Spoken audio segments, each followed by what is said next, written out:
Amanda. Hello. Welcome. Lovely to see you.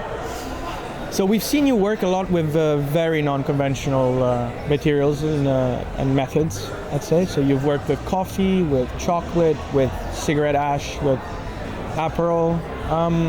How do you believe these materials allow you to express your creative vision of man within nature?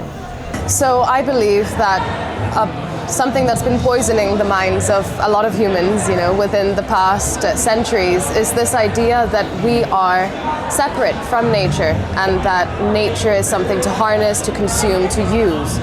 And it deeply frustrates me when someone sees something synthetic, such as a piece of chocolate, and then have the idea that this is man-made, when in actuality it is something natural in itself. Also, all ideas conceived by humans are natural in itself because we are animals and part of nature. And therefore, anything we create which is considered unnatural is in actuality natural if you have that mentality. So it's kind of an absolutist perspective in a way, putting everything under one umbrella of saying that everything that is created by an animal is natural. So us humans, when we smoke cigarettes, when we drink wine, when we drink coffee, when we accidentally spill some coffee on our shirt and it leaves a little drip on the white shirt and we get really pissed off and we have to change our shirt to feel okay again. This, for me, is a demonstration of how our consciousness fucks with our actual, intention in living, because we have an idea of what we're supposed to do and how our shirt is supposed to be unmarked by food, unmarked by drink, because that would be improper.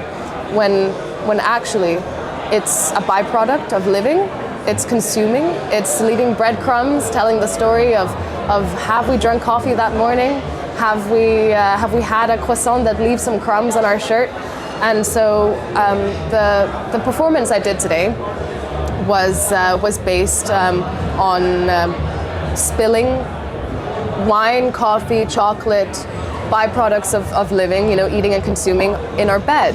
When you eat in bed, sometimes you notice that the crumbs are kind of left in a particular line along a dent in the mattress, and you look at it, and then immediately what do? Well, you wipe it away and you take it off the mattress because it's not supposed to be there.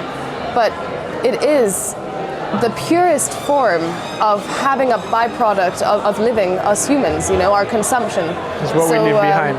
Yeah, that's what my performance aimed to do, is to make us think about how protective we are of these habits that we consider to be proper when there's another way to do things, really.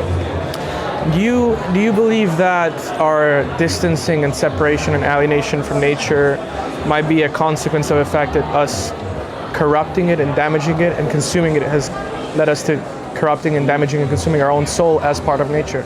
I think that if you go to the root cause problem, it is our arrogance that comes with being aware we are conscious beings. We have free agency. We are conscious and aware of our existence, which is the biggest curse that could have ever been put on humans, but is also the reason for art.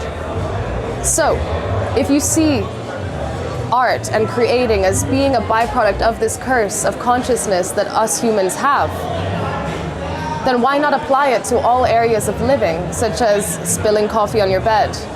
It is a byproduct of us living and breathing and creating and living with this burden of consciousness that we don't know what to do with. And instead we set goals for our life, and we have an image of what our life is going to end up being, whether it's career-wise, whether we want a family, whether we want to buy a house one day. We have the concept of money that helps us make these dreams achievable step by step in our head. All these are made-up concepts to comfort us from the burden of consciousness. So to alleviate that burden, I believe, would be to accept us as humans having the same level of importance and responsibility as a leaf that had fallen from a tree and is crunching under your boot. So. And do you feel that through your work you're trying to remove people from their routines and the mechanism and the systems they've built for themselves to remove themselves from consciousness and make them embrace their consciousness in every aspect of their life? I want people to play. I want people to play with their thoughts. I want people to play with how they walk across the street going to work. Why don't you skip a little bit, or maybe like pick up a stone and throw it in the water to show some kind of interacting with your surroundings. I think a lot of people that don't consider themselves artists, they live life in a very routine way without play integrated into how they exist. And of course I'm generalizing, but I think there is this common theme of needing to take ourselves seriously and being scared to play.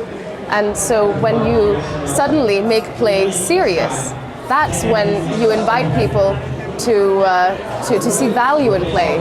You know, if you for me, I created my piece "All is Fair in Love in Chocolate and War." Of course, a play on the words "All is Fair in Love and War," and I have never seen so many intellectual people staring at a canvas of chocolate, analyzing and looking into what it is. But when their kid at home plays with chocolate on the tablecloth, they scream at the kid and then throw the tablecloth in the wash. So it's all about intent and all about the trust an artist gains from its audience to show something of value. And that's all I can ask for, is the trust that what I do has value. Yeah.